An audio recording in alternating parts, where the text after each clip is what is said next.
This video is going to walk you through the full guide on how to turn vibration on or off for incoming calls and alerts on your iPhone 17 series. And I'll also show you what to do if it's not working. First up, let's head to the Settings app on your iPhone. Scroll down and tap Sounds and Haptics. Now scroll to Ringtone. Make sure the Haptics option has a vibration pattern selected, either the default one or any custom pattern you've made. Just don't set it to none. Another important setting is for Select Right Haptics. Go back, and under the Haptics section, you'll see 4 choices for when you want the vibration to kick in. Always play. Haptics will vibrate when your iPhone rings or gets an alert. Play in silent mode. It'll vibrate only while the phone's in silent mode. Don't play in silent mode.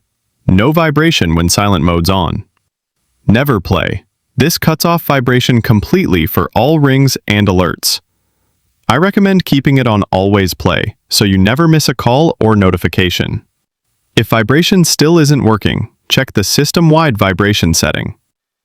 Open Settings, scroll to Accessibility, then scroll again to find the vibration toggle. Make sure that's turned on.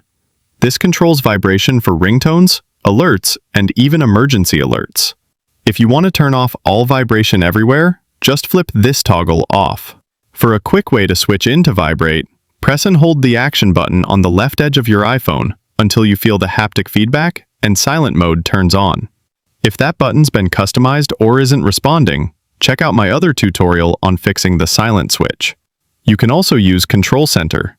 Just swipe down from the top right corner and tap the bell icon to enable vibrate mode right away. That's it. Hope this guide helped you out. Don't forget to like, share, and subscribe for more free tech guide videos coming your way.